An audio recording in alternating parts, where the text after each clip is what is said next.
If you opened your bank statement one morning and found a loan of $200,000 in your name, one you never signed for. That is exactly what happened to me.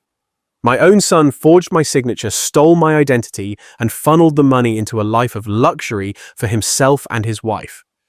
At first, I stayed silent, burying the fire in my chest, hiding the heartbreak behind calm words. But silence only made their cruelty bolder.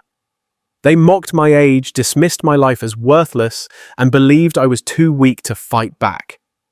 They were wrong. Because the twist came when I began turning their lies into evidence, their arrogance into fuel, and their betrayal into the foundation of their downfall.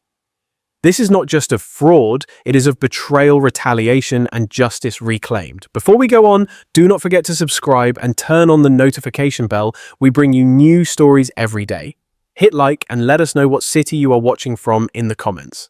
$200,000 stared back at me from the bank statement, but I had never seen this loan before in my life. My reading glasses slipped down my nose as I squinted at the document again, hoping the morning light through my small kitchen window was playing tricks on me. The envelope still lay torn open beside my coffee cup, the First National Bank letterhead crisp and official. Everything looked legitimate, my name, my address, even what appeared to be my signature at the bottom.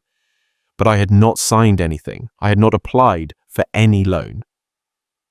My hands trembled slightly as I turned the paper over, searching for some explanation, some fine print that would make sense of this nightmare.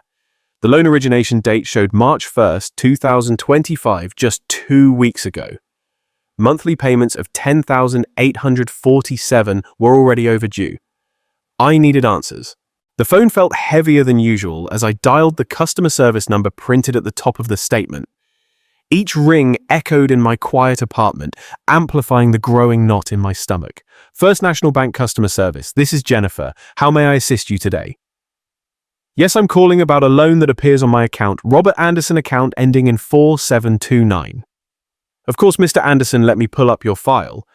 I see the personal loan for $200,000 was approved on March 1st. Is there something specific you need help with? The room seemed to tilt slightly.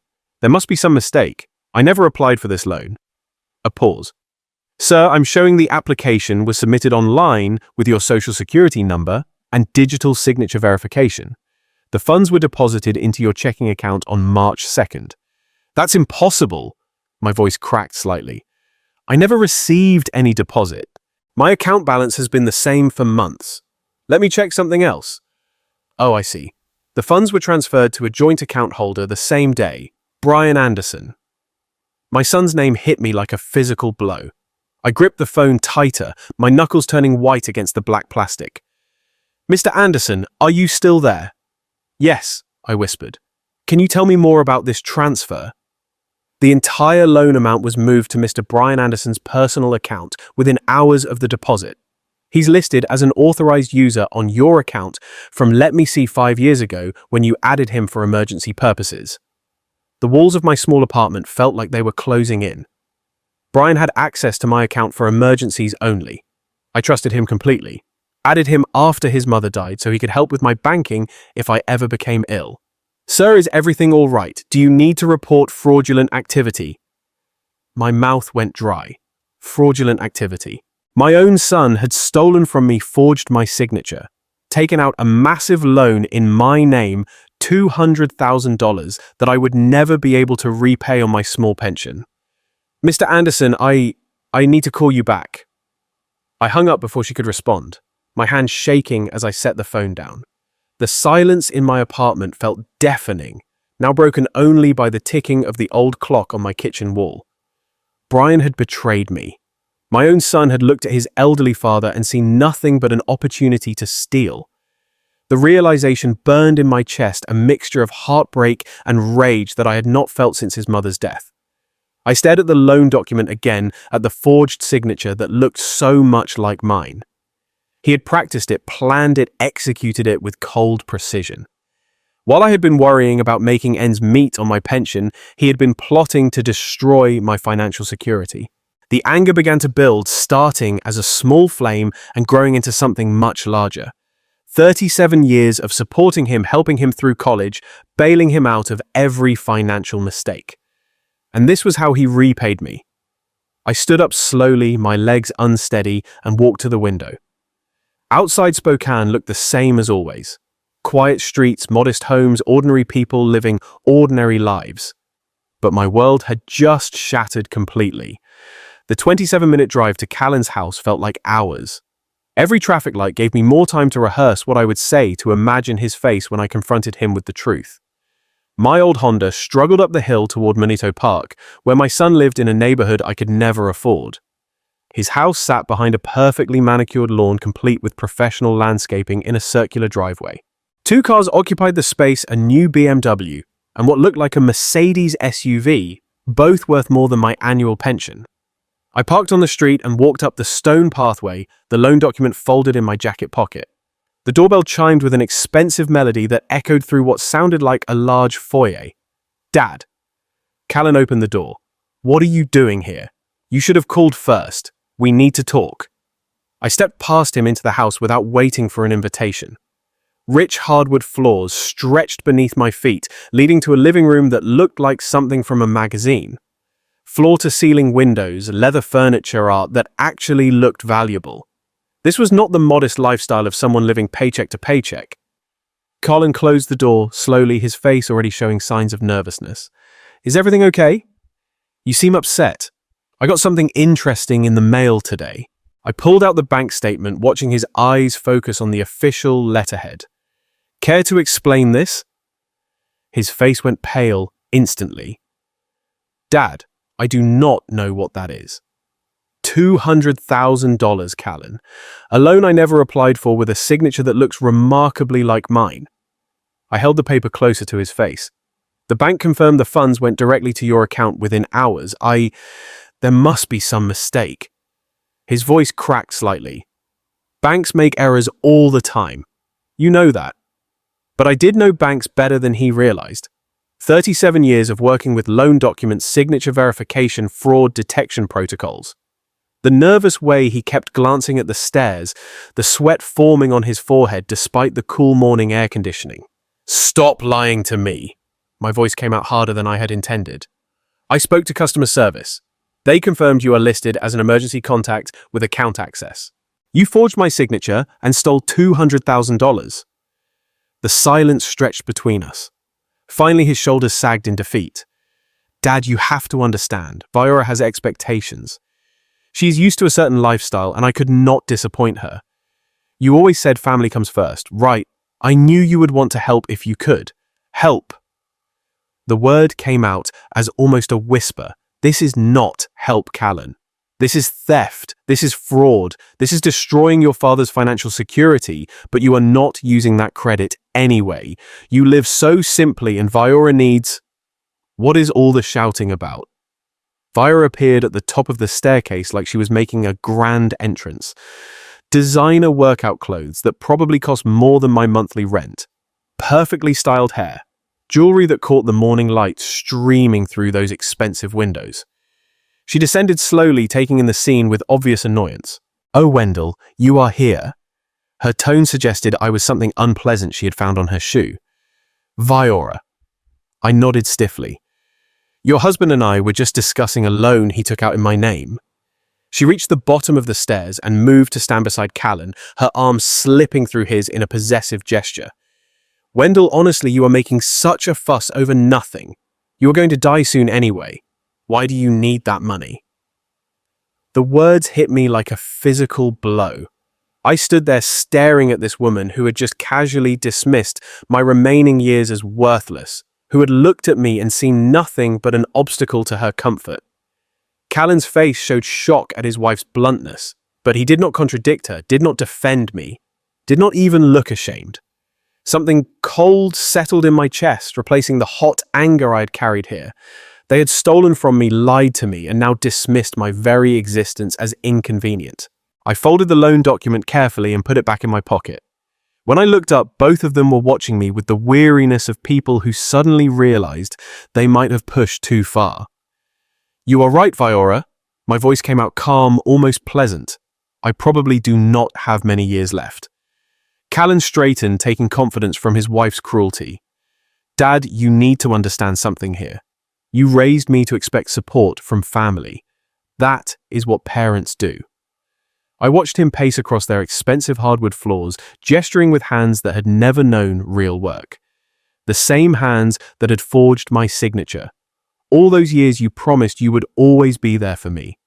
Remember you said family comes first no matter what. His voice gained strength with each word. I never asked to be born. Dad, you chose to have a child. That comes with responsibilities. The years of paying for college flew by in my head, working 2 shifts at the bank to cover his expenses, cheap lunches so he would have money for social activities. The pride I felt watching him graduate. Callan is absolutely right, Wendell.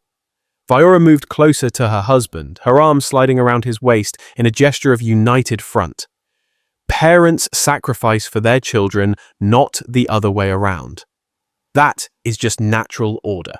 Natural order. I remembered the wedding expenses, $15,000 I had scraped together from my retirement savings because Viora had to have the perfect venue, the perfect dress, the perfect reception. I had eaten nothing but soup and sandwiches for months afterward. Callan nodded enthusiastically at his wife's support. Exactly. And honestly, Dad, you should be grateful we are giving you this opportunity. How many retired people get to feel useful, get to know their money, is making a real difference in their family's happiness. The house down payment came back to me with sharp clarity, $35,000, nearly half my life savings at the time. Callan had called it a temporary loan that we both knew would never be repaid. Viora had picked out the neighborhood, the upgraded kitchen, the master bathroom with marble fixtures. You are living so simply anyway, Callan continued, warming to his theme. That tiny apartment driving that old car. What do you need money for, Vera and I? We have appearances to maintain, social obligations. My business colleagues expect a certain lifestyle. What business colleagues? The question formed in my mind, but I did not voice it. Instead, I listened to my son rewrite history, painting his theft as generosity, his crime as kindness. The truth is, Dad, you owe me this. After all those years of telling me I was special, that I deserved the best, that you would always take care of me. Well, here is your chance to prove it. Viora smiled, the expression sharp as broken glass. Besides Wendell, at your age, what is money compared to knowing you helped your son succeed? You cannot take it with you. Cannot take it with you. Combined with her earlier comment about my approaching death, the message was crystal clear. They were waiting for me to die, counting on it, planning around it. I thought about the emergency fund I had maintained for years, the money I had set aside for unexpected medical expenses, for the possibility of needing care in my final years. They had stolen my security, my peace of mind, my ability to age with dignity. We are not asking for charity here, Callan said, his tone becoming almost magnanimous. We are asking you to be the father you always claimed you wanted to be, the one who puts family first. The manipulation was so complete, so perfectly crafted, that I almost admired its artistry. They had taken my love for my son and weaponized it against me, used my own words, my own values to justify their betrayal. Callan stopped pacing and looked directly at me. So, what is it going to be, Dad? Are you going to support your family, or are you going to be selfish about money you do not even need? Viora's smile widened. I am sure Wendell will make the right choice, will you not? Wendell, I looked at them both. My son and his wife standing in their beautiful house, filled with furniture bought with stolen money, wearing clothes purchased with forged loans, living a life built on the foundation of my destroyed financial security. Something settled deep in my chest, cold and final as winter ice. Monday morning brought 3 envelopes from First National Bank, each one more urgent than the last. I sat at my kitchen table with my reading glasses and my morning coffee, laying out the documents like a general reviewing battle plans. Default notice. Collection procedures. Foreclosure warning. The weekend had been quiet, too quiet. I'd spent Saturday and Sunday replaying Callan's words, Viora's cruel smile, the casual way they dismissed my remaining years as worthless. But I had also been thinking like a banker, analyzing the situation with 40 years of professional experience. Now the bank was making its move exactly as I had expected. Failure to cure default within 30 calendar days will result in acceleration of the full loan balance and commencement of foreclosure proceedings. The legal language was familiar, almost comforting in its precision. I had written similar notices myself back when I was the one behind the desk. Monthly payments of $10,847.33 on a pension of $1,200. The mathematics were brutal and simple. At 9:30, I walked the 6 blocks to First National Bank, the same building where I had worked for most of my adult life, where colleagues had thrown me a retirement party just 3 years ago. The lobby looked smaller than I remembered, but the marble floors still echoed the same way. Mr. Hargrave. The branch manager's office felt familiar, though Clarissa Fenlow had only been there 2 years. I am sorry we are meeting under these circumstances. Professional courtesy mixed with policy enforcement. I recognized the tone immediately. Clarissa, I need to understand my options here. I have 40 years of banking experience, so please speak frankly. I placed the documents on her desk. What exactly are we looking at? She reviewed the file with practiced efficiency. The loan was properly executed with your signature as co-signer. The primary borrower, your son, has made no payments and has not responded to our contact attempts. And your liability is full and complete. As co-signer, you are responsible for the entire balance, regardless of circumstances. Her voice carried genuine sympathy. I understand this is difficult, especially given the family situation. Family situation. Such a clean phrase for betrayal and theft. What about fraud allegations? The signature verification, Clarissa Fenlow pulled up something on her computer screen. Our verification process was followed correctly. The signature matches our samples and the application was submitted with proper documentation. Of course it did. Callan had 5 years of practice forging my signature on smaller documents. By the time he attempted this masterpiece, he had perfected the technique. So, my options are payment or foreclosure. Essentially, yes. You could pursue civil action against the primary borrower, but that does not relieve your obligation to the bank. Civil action against my own son. The irony was not lost on me. I walked home slowly, taking the long route past Riverfront Park. The Spokane River moved steadily eastward, indifferent to human troubles. By the time I reached my apartment, I had made a decision. I called Callan's house. Viola answered on the 3rd ring. "Oh, hello, Wendell." Ice crystals could have formed on her words. "Callan is not available. Viola, the bank is starting foreclosure proceedings. I need to speak with him. Hold on." The phone clattered against something hard. Callan's voice came on after several minutes. "Dad, we already talked about this. That is your problem now. Callan, listen to me carefully. If you do not start making payments, I am going to lose my home. I will be living on the street." Well, maybe you should have thought about that before you got so upset about family helping family. The line went dead. I sat in my chair for a long time, staring at the loan documents spread across my coffee table. Conventional solutions had failed. The bank would follow procedure. Callan would continue to ignore responsibility. Viola would keep spending stolen money on designer clothes and luxury cars. But I had something they did not expect: 40 years of understanding exactly how financial institutions really worked. Knowledge of systems, procedures, and most importantly, people. The phone rang. Clarissa Fenlow from the bank. "Mr. Hargrave, I wanted to let you know we have scheduled a meeting with our legal department for next week. I thought you should be prepared." "Thank you, Clarissa. I appreciate the courtesy." After I hung up, I pulled out a yellow legal pad and started making notes. Not about payment plans or legal defenses. Those were futile now. Instead, I began writing down everything I knew about my son's life, his wife's habits, their finances, their vulnerabilities. Wednesday morning found me at my kitchen table with a cup of coffee and my old address book. The leather cover worn smooth from 40 years of professional networking. The yellow legal pad from Monday night was covered with names, phone numbers, and carefully drawn connections between people who might help me understand exactly what Callan had done. Thalia Morrow picked up on the 2nd ring. "Wendell Hargrave. Well, this is a pleasant surprise." Her voice carried the warmth of someone who had shared countless staff meetings and Christmas parties. "How is retirement treating you?" "Actually, Thalia, I need to ask you a professional favor. Could we meet for coffee this morning? I have some questions about credit applications." She suggested a place downtown Neutral Territory where we could speak freely.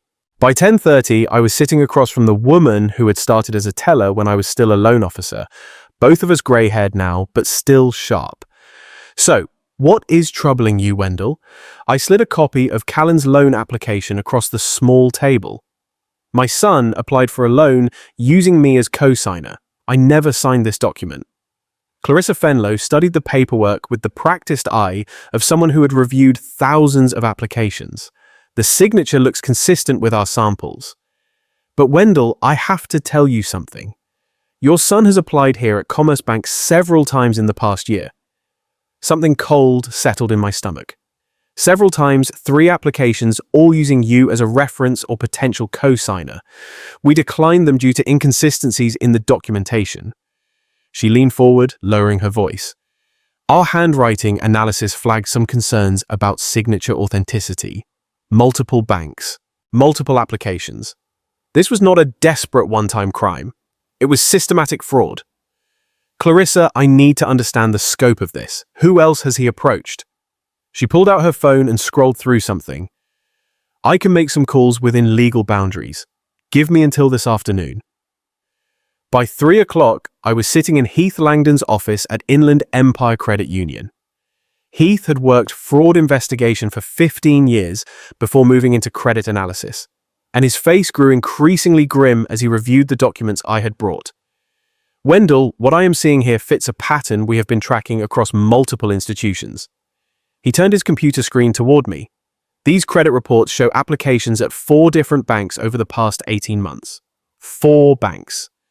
My pen moved steadily across the legal pad recording dates, amounts, institutions. The pattern was clear. Callan had been practicing refining his technique, building up to the big score. The amounts escalate. Heath continued pointing to specific entries. Small personal loans at first, then home equity lines. Finally, the large signature loan that went through at First National. What is the total exposure? Heath's fingers moved across his calculator. Including the loan you are liable for, nearly $300,000 in applications, about $60,000 in smaller loans that were actually funded. $300,000. Callan had not just stolen from me.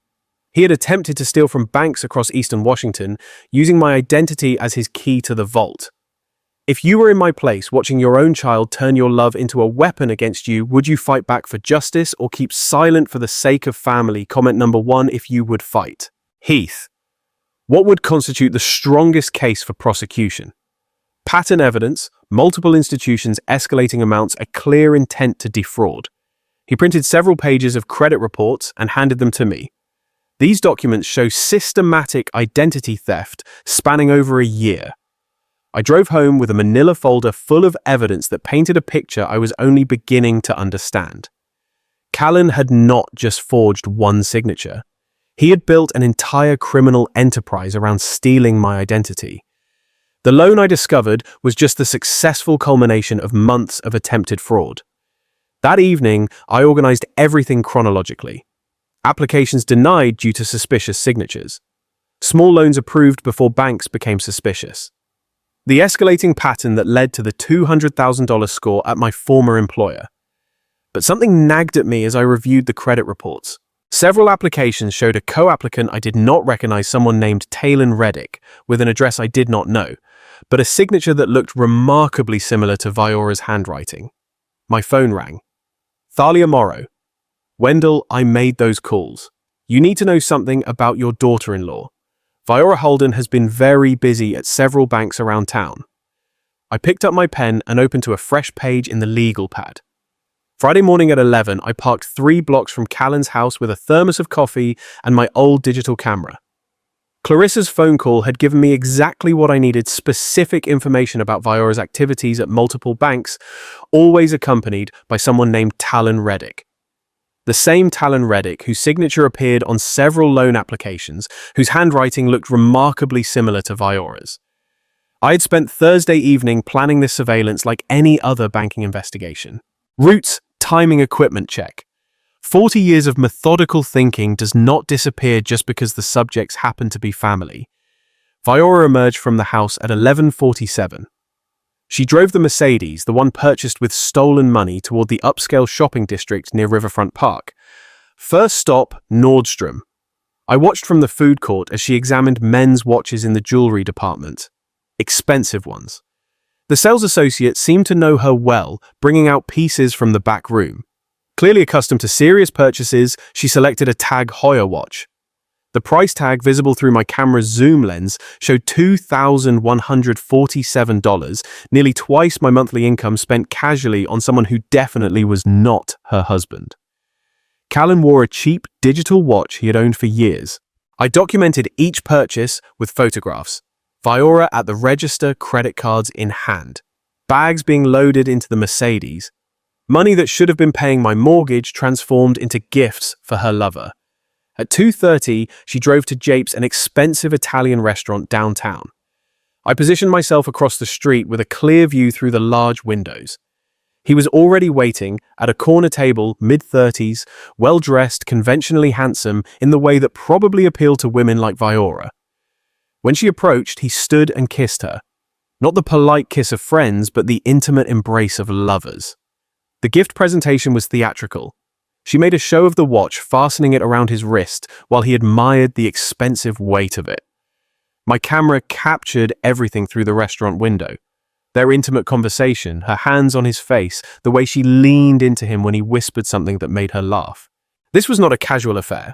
It was a full relationship, funded entirely by stolen money. This watch cost more than most people make in months, I heard her say, when they stepped outside after their meal. Her voice carried the same arrogant confidence she had displayed in Callan's living room. His response was equally telling. You spoil me too much, but I am not complaining about the lifestyle upgrade.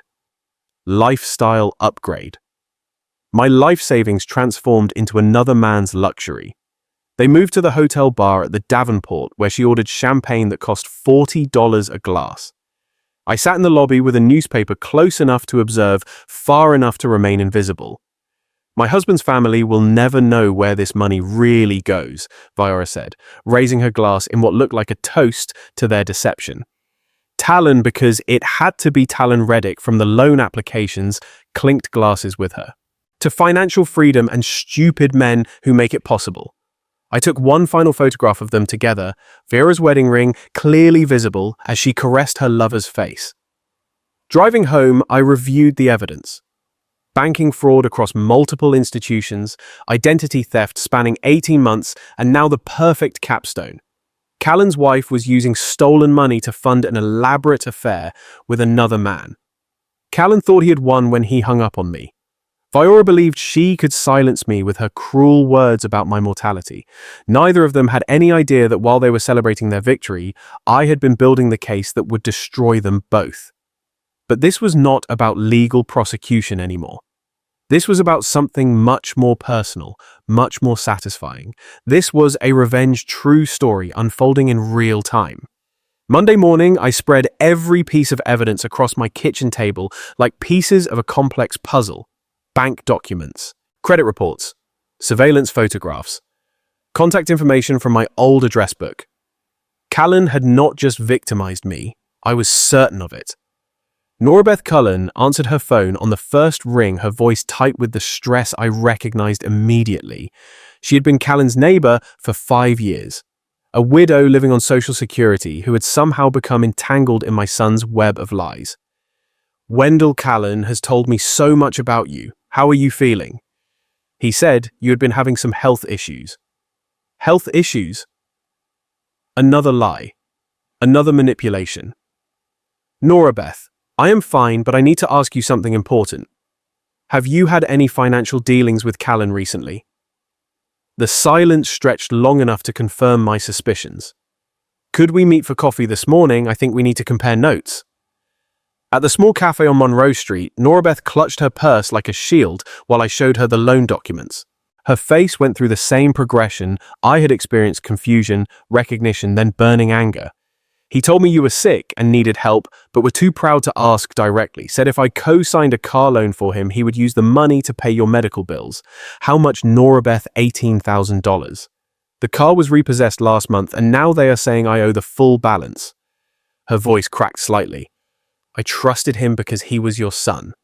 We spent an hour comparing stories, the same manipulation tactics, the same false emergencies, the same exploitation of trust and family connections. Norabeth provided 3 more names, other people Callan had approached with similar sob stories. By Tuesday afternoon, I was sitting in the law office of Selwyn Adair, a fraud prosecutor who had left the district attorney's office to handle cases exactly like this one. The conference table was covered with documentation from 5 different victims.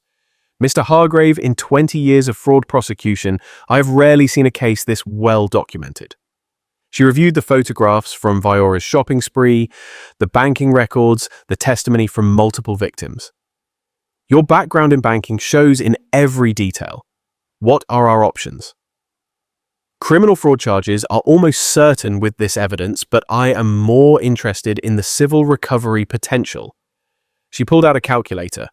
If we can demonstrate a pattern of systematic fraud across multiple victims, we can seek asset forfeiture, wage garnishment, and full restitution. Asset forfeiture. That meant Callan's house, Viora's jewelry, Talon's expensive gifts.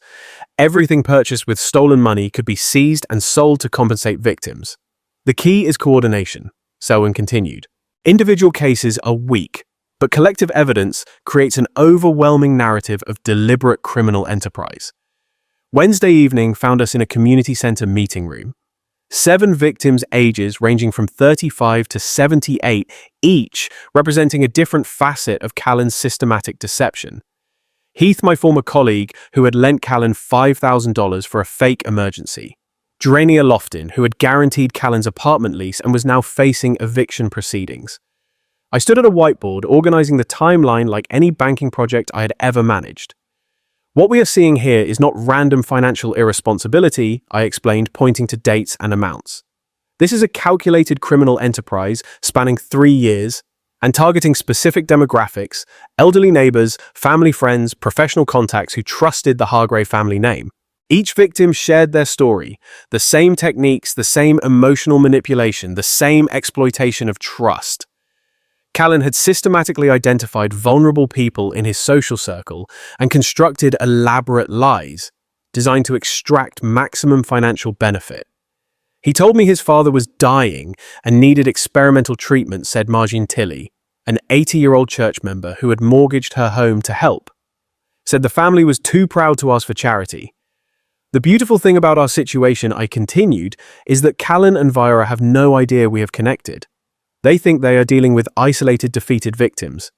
Instead, they are facing a coordinated coalition with comprehensive evidence and legal representation. Selwyn nodded approvingly. With this level of documentation and victim testimony, we are looking at federal wire fraud charges, identity theft, elder abuse, and potentially RICO violations. If we can demonstrate organized criminal enterprise. The energy in the room shifted palpably. These were not defeated victims anymore. They were witnesses in a major criminal case backed by overwhelming evidence and professional legal counsel. So what is our next step? Asked Heath. I looked around the room at the faces of people whose lives Callan had damaged, whose trust he had betrayed, whose financial security he had destroyed for his own selfish purposes. Wednesday afternoon at 2 o'clock, my phone rang with an urgency that cut through the quiet of my apartment like a fire alarm. Callan's voice, tight with barely controlled panic, demanded immediate attention. Dad, we need to talk right now. No pleasantries, no pretense of familiar warmth. You are making a big mistake with these people you have been calling. So he knew. I had wondered how long it would take for word to reach him through Spokane's interconnected banking community. Apparently 24 hours was all it took for my son to discover that his victims had found each other. What people, Callan, do not play games with me. I know what you are doing, gathering these folks, filling their heads with lies about me. It stops today. The threat was implicit but clear. Callan thought he could intimidate me back into silence the way he had tried to silence me with Viora's cruel words about my mortality. He had no idea how much that strategy had already backfired. I will meet you at Romano's in an hour, I said calmly. We can discuss this like adults. Romano's was perfect, public, well-lit, with enough ambient noise to prevent eavesdropping, but quiet enough for serious conversation. Most importantly, it would force Callan to moderate his behavior in front of witnesses. He was already seated when I arrived, positioned at a corner table that gave him a view of the entire restaurant. Control tactics, probably something he had learned from Viora. His designer shirt and expensive watch, both purchased with stolen money, projected success and confidence. But his clenched jaw and restless fingers told a different story. "You think you are so smart gathering these people against me," he began, before I had even sat down. "You have no idea what you are playing with here." I placed my briefcase beside my chair and studied my son's face. Desperation was written in the tight lines around his eyes, the forced aggression in his posture. This was not the confident young man who had dismissed my financial ruin 2 weeks ago. I am not gathering anyone, Callan. I am simply sharing information with people who ask questions about their own financial situations. Information. His voice rose slightly, then dropped as he remembered where we were. "You mean lie stories designed to make me look bad? Bank records are not stories, son. Credit reports are not lies. Signature analysis is not subject to interpretation." Something flickered across his face, surprised that I knew about the signature analysis. He had underestimated his father's connections in the banking community, just as he had underestimated everything else about this situation. Viora appeared at our table like a theatrical entrance, wearing the same false warmth she had displayed in their living room. Her timing was too perfect to be coincidental. Clearly, this was a coordinated strategy. Wendell, she slid under the chair beside Callan, her hand immediately finding his arm in a gesture of united support. "I am so glad we can finally talk this through like family." Family.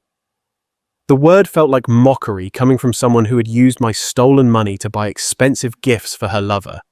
"Surely we can work something out," Viora continued, her voice pitched to carry reasonable concern rather than desperation. "Families should not fight like this, especially over money. Viora is right, Dad. We have all made mistakes here, but we can fix this." Callan leaned forward, attempting sincerity. "What if we could reduce your debt by half? Would that help everyone move forward? Reduce my debt as if the money he had stolen belonged to him, as if offering to return part of it constituted generosity rather than continued theft." "That is very interesting," I said carefully. "But I am afraid that ship has sailed. There are complications you are not aware of." Callan and Viora exchanged glances.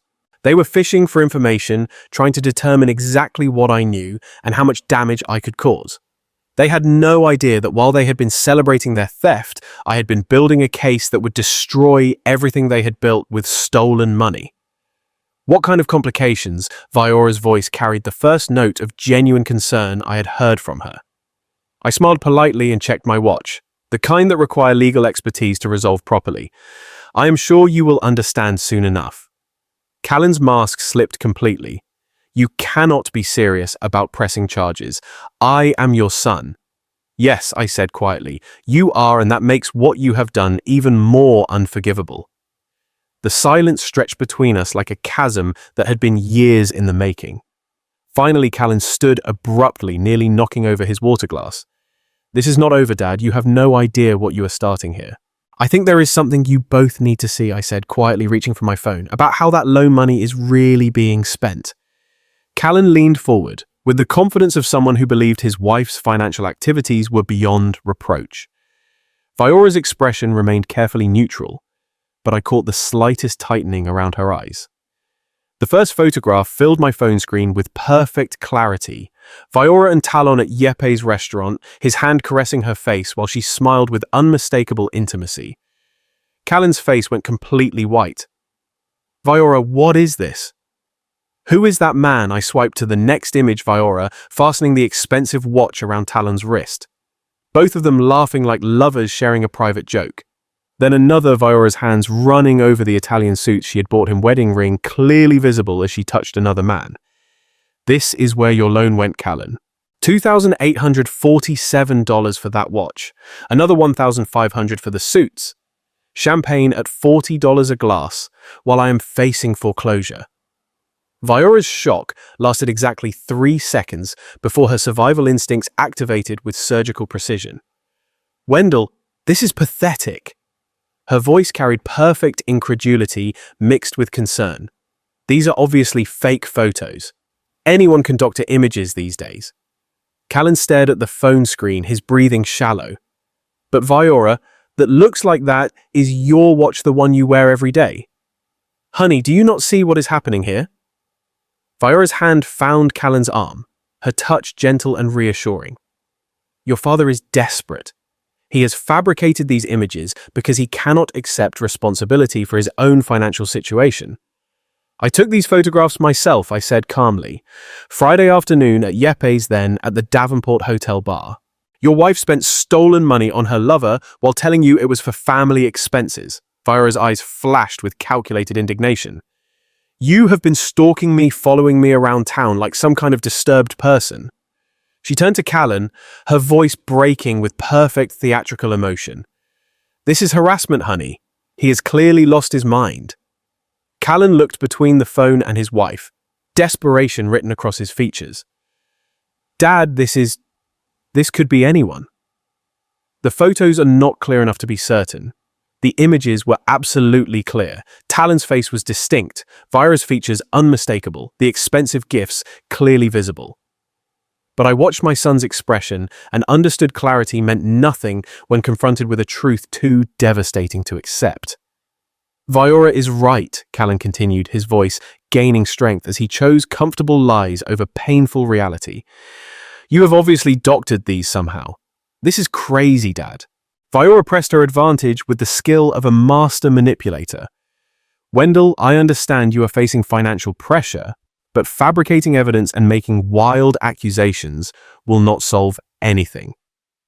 You need help. She made it sound like concern for my mental health rather than deflection of overwhelming evidence. Her performance was flawless, just enough wounded dignity mixed with compassionate worry to make Callan doubt what his own eyes had shown him. The man's name is Talon Reddick, I said quietly. The same Talon Reddick whose signature appears on several loan applications with forged information. Your wife has been running a systematic fraud operation while maintaining an expensive affair. Stop it! Callan's voice cracked with genuine anguish. Just stop making things up about Viora. She's the only person who stood by me through all this.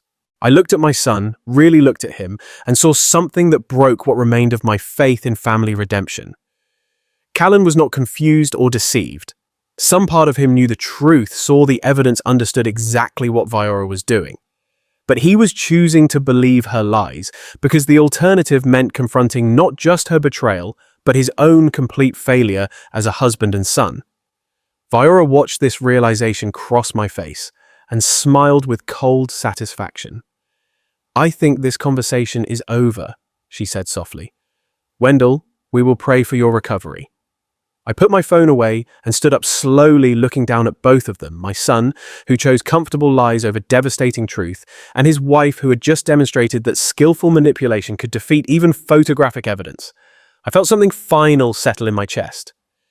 You are right, Viora, I said quietly. This conversation is definitely over. As I walked toward the restaurant door, I could hear Viora's voice behind me, already weaving new stories, new explanations, new reasons why Callan should never believe anything his disturbed father might claim. Thursday morning at 9 o'clock sharp, I sat across from Selwyn Adair's desk with 3 manila folders containing the most comprehensive fraud case she had ever seen. I had spent the sleepless night organizing evidence with the same methodical precision I had once used for major banking projects. Wendell, this documentation is extraordinary. Selwyn reviewed the surveillance photographs, banking records, and victim testimonies with growing amazement. I have never seen a civilian investigation this thorough. We can file criminal charges for fraud, identity theft, and financial exploitation of the elderly. What about asset recovery? With this evidence, we can freeze their accounts, pursue wage garnishment, and seek full restitution plus damages. She pulled out a legal pad and began calculating, including interest and legal fees. We are looking at potential recovery of $400,000. $400,000. More than they had stolen. Enough to compensate every victim and establish a clear message about consequences. How quickly can we move criminal charges this afternoon? Civil suit by tomorrow morning. With the coalition of victims, this becomes a major prosecution case. Selwyn smiled with professional satisfaction. They picked the wrong person to defraud. By noon, criminal fraud charges had been filed with the Spokane County District Attorney's Office. Multiple counts of identity theft, financial fraud, and elder abuse. The legal machinery was now in motion, and Callan would soon discover that legal consequences were far more serious than family disappointment. But criminal charges were only the beginning. From the courthouse, I drove to Viora's workplace, a marketing firm downtown, where she held a position that required public trust and professional integrity. I walked into the reception area carrying a sealed envelope addressed to the Human Resources Director. Could you ensure Ms. Holden's supervisor receives this immediately? It contains information relevant to her employment. The envelope contained printed copies of the surveillance photographs, along with a professional summary explaining how Viora had used fraudulently obtained funds to maintain an extramarital affair. Companies take ethics violations seriously, especially when they involve criminal activity. Next, I visited the local print shop, where I had prepared a small mailing project, 27 envelopes each containing copies of the restaurant photographs and a brief explanation of the circumstances. The addresses included Viora's parents, her sister, her college friends, and several prominent members of her social circle. Social reputation takes years to build and minutes to destroy. Viora had chosen to attack mine through cruel dismissal of my remaining years. I was simply returning the favor through factual documentation of her choices. The final stop was Callan's apartment complex, where I left an envelope with the building manager. Callan's lease had been guaranteed by Marjan Tilley, the elderly church member he had manipulated into mortgaging her home. She deserved to know exactly what her guarantee had enabled. By Friday morning, Viora's world began collapsing with mathematical precision. Her supervisor called an emergency meeting to discuss serious allegations affecting professional conduct. Her parents left increasingly frantic voicemails, demanding explanations for disturbing photographs they had received in the mail. 3 longtime friends blocked her on social media after receiving evidence packages.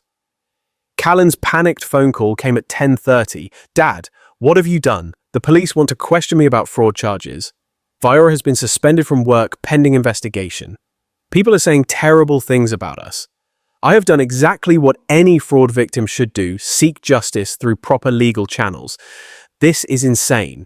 You are destroying our lives over money. No, Callan. You destroyed your lives when you chose to steal from your father and 7 other people. I am simply ensuring appropriate consequences."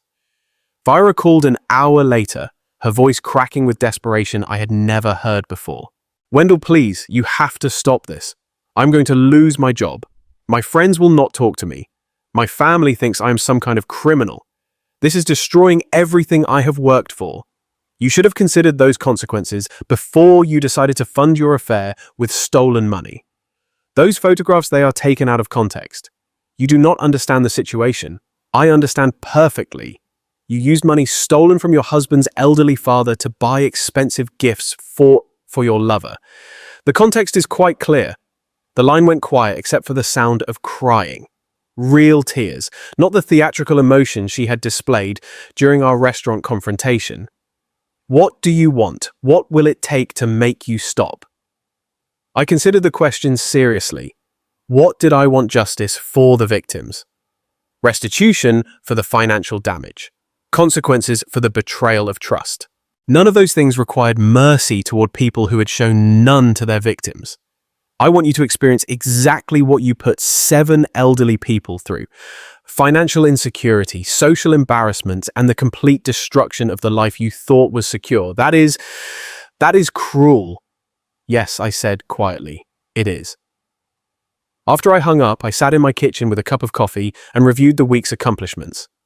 Criminal charges filed, civil suits initiated, professional reputation destroyed, social circles collapsed, bank accounts frozen. Saturday morning brought the quiet satisfaction of reading about my case in the Spokesman Review's weekend edition. Local banking executive leads major fraud investigation read the headline, accompanied by details about the 7-victim coalition and the systematic nature of the crimes. I was savoring my coffee and the professional recognition when Callan's call shattered the peaceful morning. "Dad, Viora left me."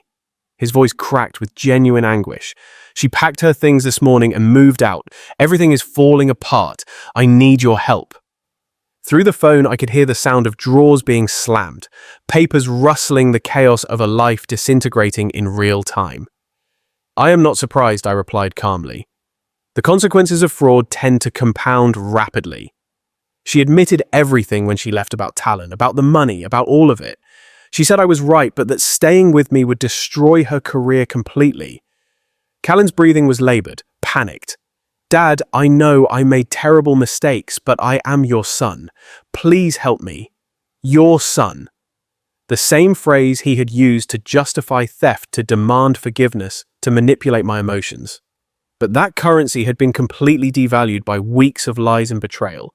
You chose Vara and comfortable lies over truth and family, Callan. These are simply the natural consequences of those choices. The police questioned me yesterday about the fraud charges. My lawyer says I could face 5 years in prison. My accounts are frozen. I cannot pay rent. And now Viora is gone too. His voice broke completely. I was wrong about those photographs. She told me everything before she left, how Talon has money, how he can give her the life she wants without all this legal trouble.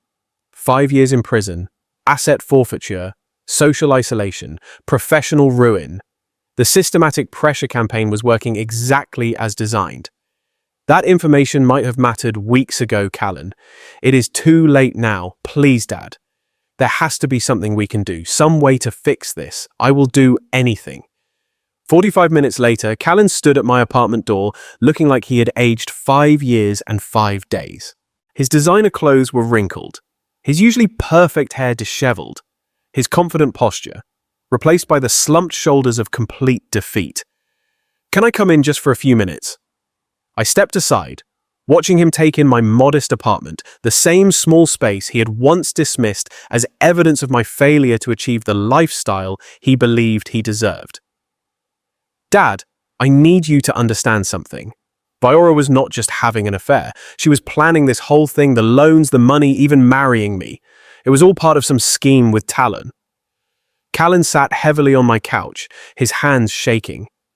"She used me to get access to your information, your accounts, your signature. I was just as much a victim as you were, still making excuses, still positioning himself as a victim rather than accepting responsibility for his choices. Callan, you forged my signature on loan documents. You stole money from 7 elderly people. You chose to believe Vera's lies, even when presented with photographic evidence. Those were not things that happened to you. Those were choices you made. But I thought I was helping family. Viora convinced me you needed the money, but were too proud to ask. She said the other people were investments, business opportunities that would pay everyone back with interest. And you never questioned why these investments required forged signatures and false identities."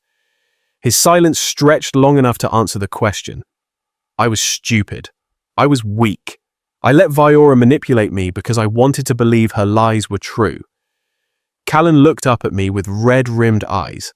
"But I am trying to make it right now. I will testify against her. Help the prosecution do whatever it takes to fix this. The prosecution already has everything they need. Your corporation would not change the charges against you. Then, what can I do? What will it take for you to forgive me?" Forgiveness, as if 2 weeks of consequences could undo 3 years of systematic fraud and betrayal. As if saying sorry could restore the trust he had deliberately shattered, the security he had stolen, the family bonds he had severed with calculated cruelty. You can face the consequences of your choices like an adult, Callan. You can stop looking for someone else to blame or rescue you. You can accept that actions have results, and yours have destroyed everything you claim to value. I walked to the door and opened it. "But Dad, the conversation is over. The family relationship is over. The only thing left now is letting the legal system finish what you started when you decided to steal from your father." Callan stood slowly, his face cycling through disbelief, anger, and finally a kind of broken acceptance. "I love you, Dad, despite everything. I love you. Love without respect. Loyalty or honesty is not love, Callan. It is just words people use when they want something." After he left, I sat back down with my newspaper and finished reading about the case. Selwyn Adair had given an excellent interview about the importance of systematic evidence collection in fraud prosecution. The phone rang again. This time it was Selwyn herself. Friday morning, April 12th. I stood on the steps of Spokane County Courthouse wearing my best suit and carrying the briefcase that had accompanied me through 40 years of banking and 2 weeks of legal warfare. Selwyn waited beside me, her confidence as professional and polished as mine. "Are you ready for this, Wendell?" she asked, adjusting her own legal materials. "I have been ready since March 15th, I replied quietly. "Today we simply collect what the system owes us." Inside the courthouse, the coalition of victims had assembled in the gallery. Norabeth Cullen, Heath Drenier Loftin Margine Tilley, and 3 others whose lives Callan had disrupted with his systematic fraud. They nodded respectfully as I passed, understanding that my methodical approach had made their justice possible. Callan sat alone at the defendant's table, his public defender shuffling through papers with the resigned efficiency of someone managing an unwinnable case. He looked older, thinner, diminished, by 2 weeks of facing consequences without Viora's manipulative support or my paternal protection.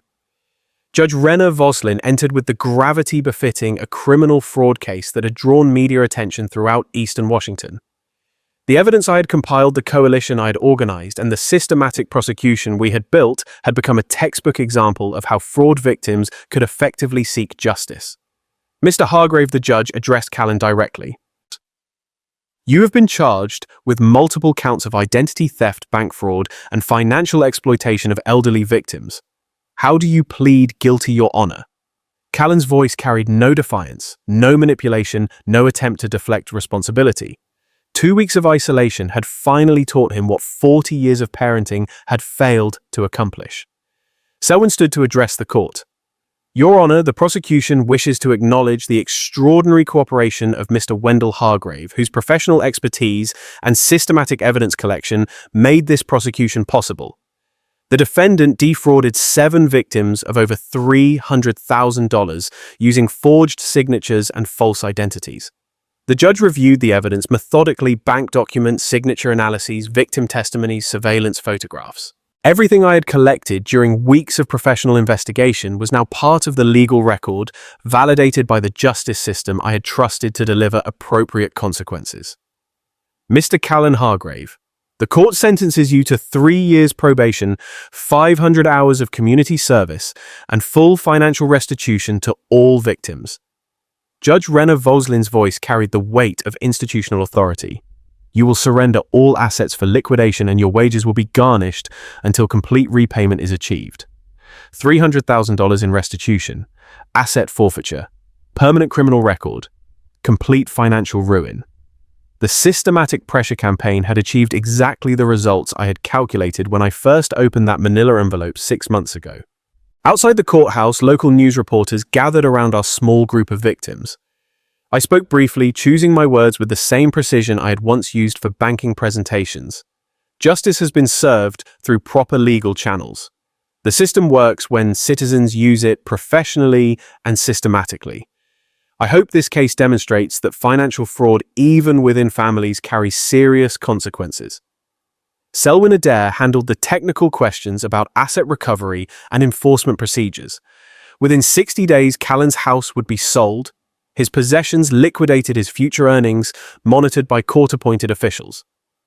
The mathematical precision satisfied something deep in my professional soul.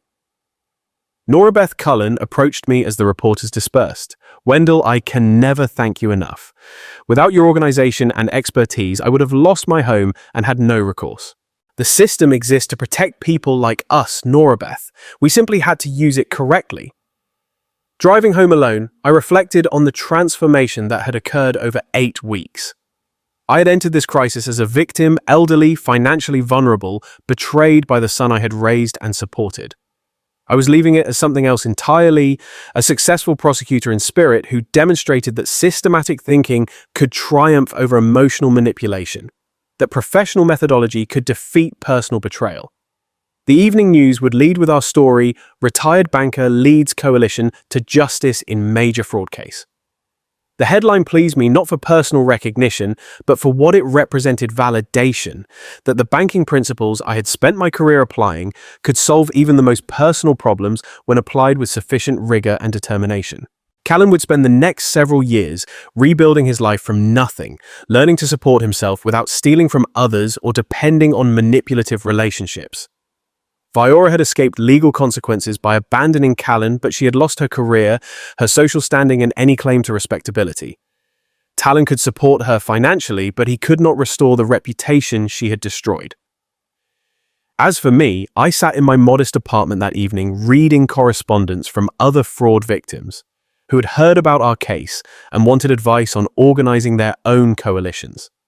The system had not only delivered justice, it had demonstrated a replicable methodology for other victims to follow. My phone rang one final time, Selwyn Adair, with news about asset liquidation schedules and payment distributions. Professional conversations about professional results achieved through professional methods. Trust once broken cannot be repaired. But justice, when pursued systematically and professionally, can always be achieved.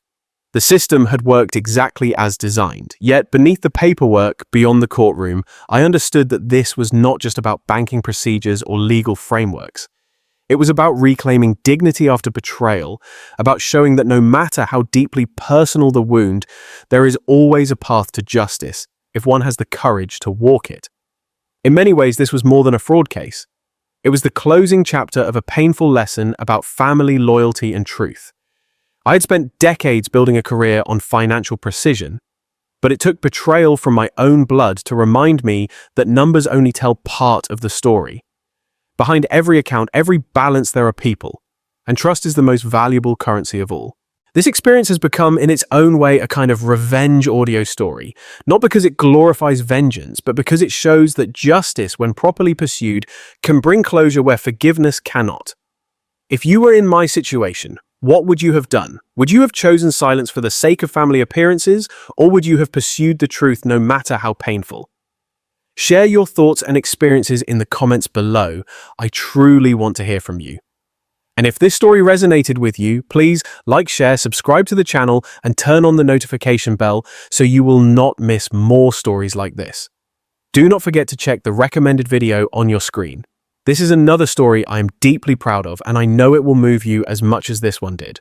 Thank you so much for your support, and I will see you again in the next story.